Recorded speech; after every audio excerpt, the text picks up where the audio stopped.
नमस्ते मित्रों, आज हम बात करेंगे श्रीमद् भगवद गीता के अध्याय 3 कर्मयोग के बारे में। कर्मयोग का अर्थ है कर्म के माध्यम से आत्मा की उन्नति। ये वो मार्ग है जो हमें बताता है कि कैसे हम अपने कर्तव्यों का पालन करते हुए जीवन में सफलता और शांति पा सकते हैं। अर्जुन युद्ध भूमि में अपने कर्तव्य और जीवन के उद्देश्य को लेकर भ्रमित थे। उन्हें लगा कि ज्ञान ही सर्वोत्तम है और कर्म तो बंधन का कारण बनता है। तब श्री कृष्ण ने उन्हें कर्मयोग का उपदेश दिया। उन्होंने बताया कि सिर्फ ज्ञान ही नहीं, कर्म भी आत्मा की उन्नति का साधन है। श्री कृष्ण कहते हैं, कर्मण्येवाधिकारस्ते मा फलेषु कदाचन, अर्थात तुम्हारा अधिकार केवल कर्म करने में है, फल में नहीं।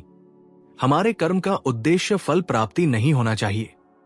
जब हम बिना स्वार्थ के कर्म करते हैं तभी हमारा मन शांत और स्थिर रहता है। कर्मयोग हमें सिखाता है कि समाज और धर्म के लिए कर्म करना हमारा दायित्व है, चाहे वो परिवार के लिए हो, देश के लिए या समाज सेवा के लिए। हमारा कर्म ही हमारा धर्म है। ज्ञान और कर्म अलग नहीं है। केवल बैठकर ध्यान और ज्ञान से जीवन अधूरा रह जाता है।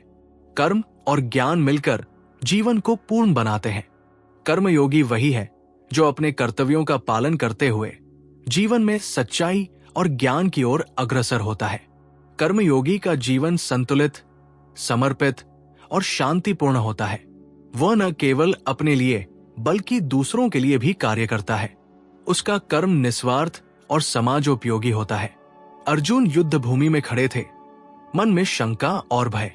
उन्होंने सोचा, क्यों लड़ूं? क्यों मरण का सामना करूं? श्री कृष्ण ने समझाया कि कर्म करना हमारा अधिकार है, फल में मत फंसो। युद्ध का कर्म समाज और धर्म की रक्षा का कर्तव्य था। आज के समय में यह हमें कैसे दिखता है? कल्पना कीजिए, आप नौकरी में हैं।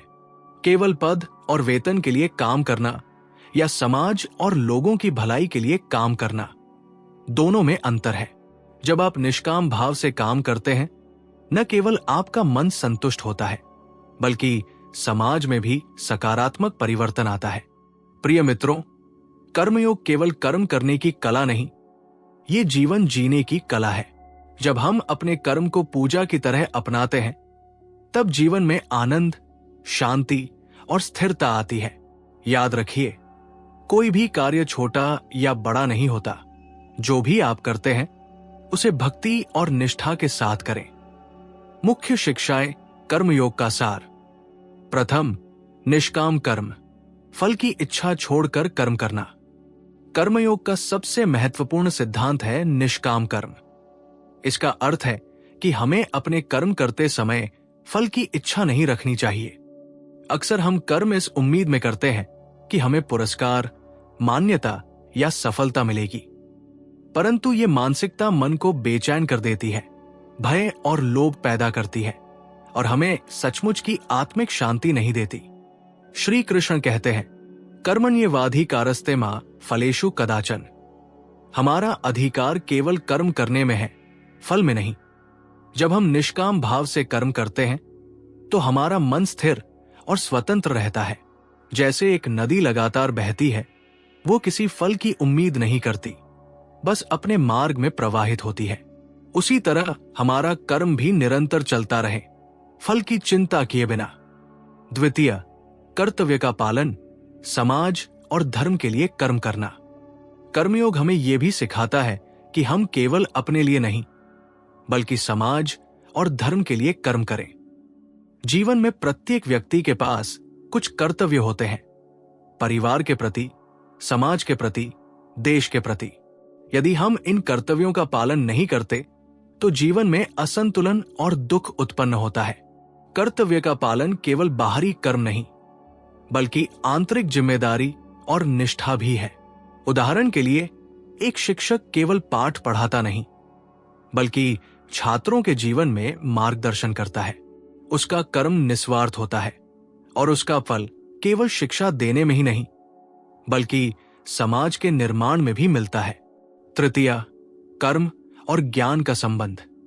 कर्म और ज्ञान अलग नहीं है, वे एक दूसरे के पूरक हैं। ज्ञान का उद्देश्य केवल विचार करना नहीं, बल्कि उस ज्ञान को कर्म में उतारना है।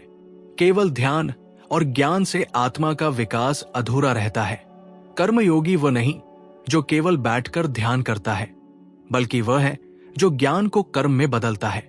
जैसे सूरज की रोशनी पेड़ की जड़ों तक पहुंचकर जीवन देती है, वैसे ही ज्ञान जब कर्म के माध्यम से व्यक्त होता है, तभी उसका प्रभाव समाज और आत्मा दोनों पर पड़ता है। चतुर्थ, कर्मयोगी का जीवन कैसा होता है? कर्मयोगी का जीवन सरल, संतुलित और प्रेरणादायक होता है। वो न केवल अपने लिए बल्कि दूसरों के लिए भी कार्य करता है। उसका मन अहंकार और लोभ से मुक्त होता है। कर्मयोगी कठिन परिस्थितियों में भी शांति और धैर्य बनाए रखता है। जैसे पत्थर पर बहती नदी अपना मार्ग बनाती है, वैसे ही कर्मयोगी अपनी परिस्थितियों के अनुसार सही निर्णय लेता है और निरंतर अपने धर्म का पालन करता है। कर्मयोगी के जीवन में 3 विशेषताएं स्पष्ट होती है। निष्काम भाव, कर्म फल की चिंता किए बिना। समर्पण, समाज और धर्म के लिए कर्म। संतुलन, ज्ञान और कर्म का मेल, जीवन में स्थिरता और आनंद। जीवन में ज्ञान को केवल पढ़ना या सुनना पर्याप्त नहीं होता। ज्ञान तब तक अधूरा रहता है जब तक वो हमारे कर्मों में नहीं उतरता। यही कारण है कि श्री कृष्ण ने अर्जुन को केवल दर्शन और सिद्धांत नहीं, बल्कि जीवन में लागू करने योग्य कर्मयोग का मार्गदर्शन दिया। अध्याय 3 कर्मयोग हमें दिखाता है कि कर्म और धर्म के माध्यम से ही आत्मा का वास्तविक विकास संभव है। इसे समझने के लिए हम अर्जुन की स्थिति और श्री कृष्ण के उदाहरण और आधुनिक जीवन से जुड़े रूपकों का अध्ययन करेंगे। महाभारत की युद्ध भूमि में अर्जुन खड़े हैं। उनके मन में संदेह और भय का सैलाब उमड़ रहा है। वो अपने ही कर्तव्य, अपने ही परिवार और गुरु के प्रति भ्रमित है। अर्जुन के भीतर 3 प्रमुख भाव हैं। भावनात्मक उलझन। अर्जुन सोचते हैं कि अपने स्वजन और मित्रों से लड़ना न्यायपूर्ण नहीं। सांस्कृतिक और धार्मिक संशय, धर्म और अधर्म की स्पष्ट पहचान नहीं हो रही। कर्तव्य का भय, युद्ध और हिंसा के भय से मन डरा हुआ है। यहीं पर श्री कृष्ण का मार्गदर्शन आता है। वो केवल शब्दों का उपदेश नहीं देते, बल्कि जीवन को दिशा देने वाला दृष्टांत प्रस्तुत करते हैं। उन्होंने अर्जुन को समझाया कि मात्र कर्म करो, फल की चिंता मत करो। जो तुम्हारा धर्म है उसका पालन करो, चाहे परिस्थितियां कैसी भी हों। श्री कृष्ण ने अर्जुन को यह भी बताया कि कर्म और ज्ञान अलग नहीं है। ज्ञान तभी पूर्ण होता है जब उसे कर्म के माध्यम से जीवन में उतारा जाए। अर्जुन को यह समझाया गया कि कर्तव्य से भागना आत्मा का विकास रोकता है और निष्काम भाव से किया गया कर्म ही आत्मा को मुक्त कर सकता है। श्री कृष्ण का यह मार्गदर्शन गहन है, क्योंकि ये केवल युद्ध की परिस्थिति तक सीमित नहीं है। ये आज के जीवन के हर क्षेत्र में लागू होता है, चाहे वो परिवार, व्यवसाय, समाज सेवा या व्यक्तिगत विकास हो। आज का व्यक्ति अक्सर अपने काम को केवल फल और पुरस्कार के संदर्भ में देखता है। नौकरी, पदोन्नति, वेतन वृद्धि और सामाजिक प्रतिष्ठा ऐसे उद्देश्य बन जाते हैं जो कर्म को बोझ और चिंता में बदल देते हैं। कल्पना कीजिए एक शिक्षक का उदाहरण। शिक्षक केवल पाठ पढ़ाने के उद्देश्य से कार्य करता है, लेकिन जब वो निष्काम भाव से केवल विद्यार्थियों के भले और समाज की सेवा के लिए पढ़ाता है, तो उसका कर्म सिर्फ नौकरी नहीं रह जाता, ये धर्म और सेवा का मार्ग बन जाता है। इसी तरह एक कर्मचारी अपने कार्यक्षेत्र में केवल बोनस, पुरस्कार या तारीफ की आशा में काम करता है, लेकिन यदि वो कर्मयोग के अनुसार निष्काम भाव से काम करे, तो वो न केवल कार्य में उत्कृष्ट होता है, बल्कि मानसिक संतोष और स्थिरता भी प्राप्त करता है। रूपक। जैसे एक नदी लगातार बहती है, अपने मार्ग में अवरोधों को पार करती है, वैसे ही कर्मयोगी व्यक्ति अपने कर्तव्यों का पालन निरंतर करता है, बिना किसी व्यक्तिगत लाभ की चिंता किए। हमारे परिवार में भी कर्मयोग का गहन महत्व है। माता पिता के रूप में बच्चों के पालन पोषण, परिवार के बुजुर्गों का ध्यान रखना और घर की जिम्मेदारियां निभाना केवल कर्तव्य नहीं है, बल्कि ये निस्वार्थ सेवा और प्रेम का कर्म है। कल्पना कीजिए, एक माँ या पिता अपने बच्चे की शिक्षा, स्वास्थ्य और नैतिक विकास के लिए दिन रात मेहनत करते हैं। उनका उद्देश्य केवल सामाजिक मान्यता या प्रशंसा नहीं होता, बल्कि सत्य, प्रेम और जिम्मेदारी का पालन होता है। यही कर्मयोग का जीवंत उदाहरण है। निष्काम भाव से किया गया कर्तव्य। रूपक: एक दीपक बिना किसी स्वार्थ के अंधकार में प्रकाश फैलाता है। माता पिता का जीवन भी ऐसा दीपक है, जो अपने कर्म से पूरे परिवार को रोशनी और दिशा देता है। कर्मयोग केवल व्यक्तिगत जीवन तक सीमित नहीं है। समाज और देश के लिए किए गए कर्म भी निष्काम भाव के सर्वोत्तम उदाहरण है। किसी सामाजिक संगठन में सेवा करना, पर्यावरण संरक्षण में योगदान देना या जरूरतमंदों की मदद करना, ये सभी कर्म योग की दिशा में कदम है। यदि समाज सेवा केवल नाम, प्रतिष्ठा या पुरस्कार के लिए की जाए, तो उसका वास्तविक प्रभाव कम हो जाता है। लेकिन जब हम इसे सच्चे निस्वार्थ भाव से करते हैं, तो ये न केवल समाज को लाभ पहुंचाता है, बल्कि हमें आंतरिक संतोष और स्थिरता भी प्रदान करता है। रूपक: जैसे सूरज अपनी किरणों को बिना किसी भेदभाव के पृथ्वी पर फैलाता है, वैसे ही निष्काम कर्म करने वाला व्यक्ति अपने कार्यों का प्रभाव सब पर समान रूप से पहुंचाता है। अर्जुन और आधुनिक जीवन का मेल। अर्जुन और आज के जीवन के बीच एक गहरा संबंध है।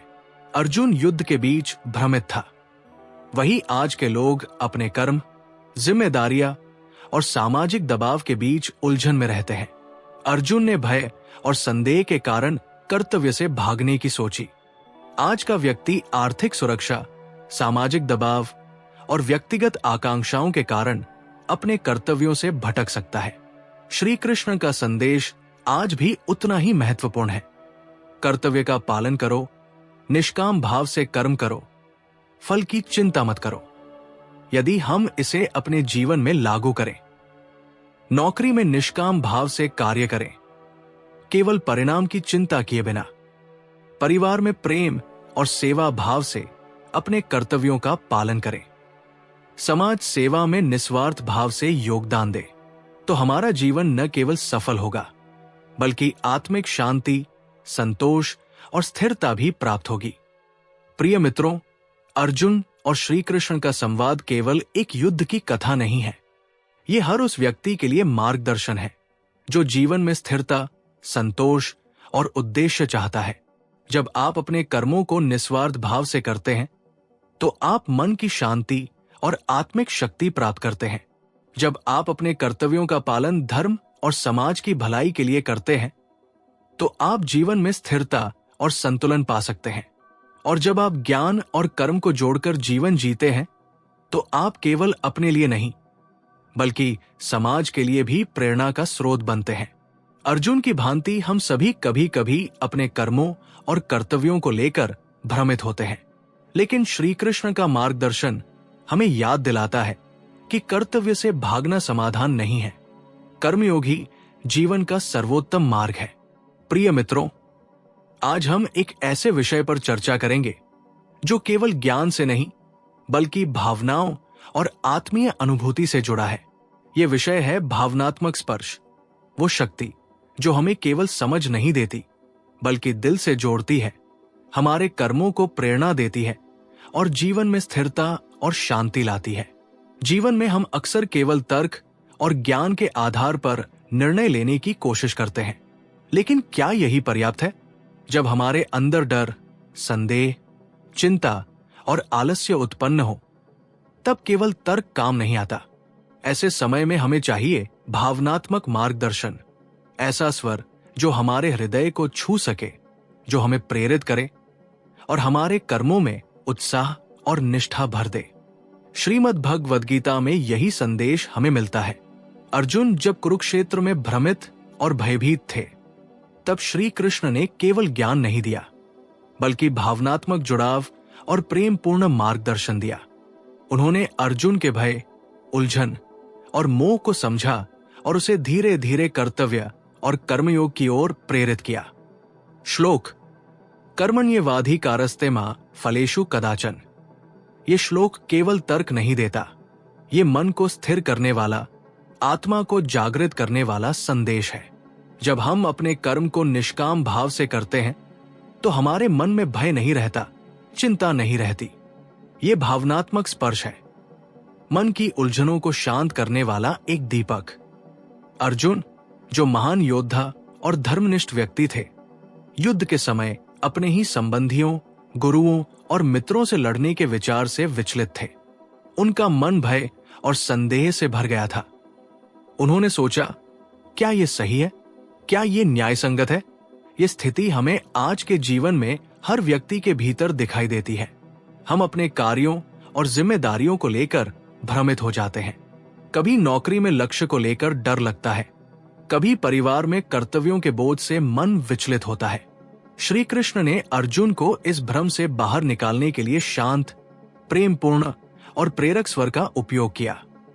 उन्होंने कहा कि योगस्थे कुरु कर्माणि संग त्यक्त्वा धनंजय। भावनात्मक स्पर्श का एक और महत्वपूर्ण तत्व है भाषा की सरलता और आत्मीयता। हमारे जीवन में जब कोई हमें कठिन समय में उदाहरण और सहज भाषा में समझाता है तो वो संदेश कहीं अधिक प्रभावशाली होता है। कल्पना कीजिए, किसी मित्र ने आपके जीवन की उलझन को समझा और धीरे धीरे प्रेम पूर्वक सरल शब्दों में कहा, तुम्हारा डर वास्तविक है, लेकिन तुम सक्षम हो, बस अपने कर्तव्य में स्थिर रहो। यही तरीका श्री कृष्ण ने अर्जुन के साथ अपनाया। उन्होंने कठिन युद्ध और कर्म के जटिल सिद्धांतों को सरल, आत्मीय और दिल से जुड़ा हुआ स्वर में प्रस्तुत किया। नहीं कश्चित क्षमपि जातु तिष्ठत्य कर्मकृत। भावार्थ, कोई भी व्यक्ति एक क्षण भी बिना कर्म किए नहीं रह सकता। ये श्लोक हमें ये याद दिलाता है कि कर्म से भागना असंभव है। हर पल हम कर्म कर रहे हैं, इसलिए बेहतर है कि हम अपने कर्मों को निष्काम भाव से करें। भावनात्मक स्पर्श तभी गहरा होता है जब श्लोक और उनके भावार्थ का मेल हो। श्लोक हमारे मन को शांति देता है और उनका अर्थ हमें जीवन में क्रियान्वित करने का मार्ग दिखाता है। श्लोक, यज्ञार्थात् कर्मणोऽन्यत्र लोकोय कर्म बंधन। भावार्थ, संसार में कर्म केवल फल की आकांक्षा के लिए नहीं, बल्कि यज्ञ और धर्म के लिए किया जाना चाहिए। ये श्लोक केवल ज्ञान नहीं देता, ये मन को प्रेरित करता है। ये हमें समाज और धर्म के लिए कार्य करने के महत्व को याद दिलाता है। यही भावनात्मक स्पर्श है, मन को गहराई से जोड़ने वाला। भावनात्मक स्पर्श का अंतिम उद्देश्य है श्रोता को प्रेरित करना। इसे हासिल करने के लिए स्वर, उदाहरण और आत्मीय भाषा का मेल जरूरी है। प्रिय मित्रों, जीवन में हर व्यक्ति कभी न कभी डर, संदेह और आलस्य से गुजरता है। ऐसे समय में ये याद रखें कि श्लोक, कर्मण्येवाधिकारस्ते मा फलेषु कदाचन। भावार्थ, केवल कर्म करने का अधिकार तुम्हारा है, फल में नहीं। ये आपके मन में स्थिरता, आत्मविश्वास और साहस पैदा करता है। ये भावनात्मक स्पर्श है, ऐसा अनुभव जो सिर्फ समझाने से नहीं बल्कि दिल से महसूस कराने से आता है। प्रिय श्रोता, आज हमने जाना कि भावनात्मक स्पर्श केवल शब्दों या ज्ञान का परिणाम नहीं है। ये वो शक्ति है जो मन को स्थिर करती है, आत्मा को जागृत करती है और हमारे कर्मों में उत्साह और निष्ठा भरती है। श्लोक, सरल भाषा और उदाहरण का मेल हमें यह समझाता है कि कर्म ही पूजा है। श्रोता को सीधे संबोधित करते हुए कहें, अपने कर्म में स्थिर रहो, निष्काम भाव से कार्य करो और जीवन में संतोष और शांति पाओ। श्लोक, योगस्थे कुरु कर्माणि संग त्यक्त्वा धनंजय। भावार्थ, हे धनंजय, कर्मों में लगे रहो किंतु संलग्नता को त्याग दो। ये संदेश केवल अर्जुन के लिए नहीं बल्कि हर उस व्यक्ति के लिए है जो जीवन में स्थिरता, संतोष और उद्देश्य चाहता है। इस तरह भावनात्मक स्पर्श हमें केवल ज्ञान नहीं बल्कि जीवन जीने की ऊर्जा और दिशा देता है। यह हमें याद दिलाता है कि चाहे परिस्थिति कितनी भी कठिन क्यों न हो, हमारा कर्म, हमारा समर्पण और हमारा निष्काम प्रयास ही हमें सफल और स्थिर बनाता है। प्रिय मित्रों, हमने अब तक देखा कि कर्मयोग केवल सिद्धांत नहीं है बल्कि जीवन जीने का मार्ग है। अध्याय 3 कर्मयोग हमें यही सिखाता है कि जीवन का सर्वोत्तम मार्ग कर्म करना है और अपने कर्मों को निष्काम भाव से करना ही पूजा है। आज मैं आपको इस समापन में यही बताना चाहता हूं कि कर्म ही पूजा है, केवल शब्द नहीं है, बल्कि जीवन का सर्वोच्च अनुभव और दर्शन है। जब हम अपने हर कर्म को निस्वार्थ भाव से करते हैं तो हर कार्य, चाहे वो बड़ा हो या छोटा, धर्म और भक्ति का स्वरूप ले लेता है। कर्मयोग का सार कर्म ही पूजा है। श्रीमद् भगवद गीता हमें यह सिखाती है कि केवल ज्ञान और ध्यान पर्याप्त नहीं है। यदि हम कर्म नहीं करते तो जीवन अधूरा रहता है। इसी कारण श्री कृष्ण ने कहा, श्लोक कर्मण्येवाधिकारस्ते मा फलेषु कदाचन। भावार्थ, तुम्हारा अधिकार केवल कर्म करने में है, फल में कभी नहीं। ये श्लोक हमें याद दिलाता है कि हमारे कर्मों का फल हमारे हाथ में नहीं है, लेकिन कर्म करना हमारा धर्म और उत्तरदायित्व है।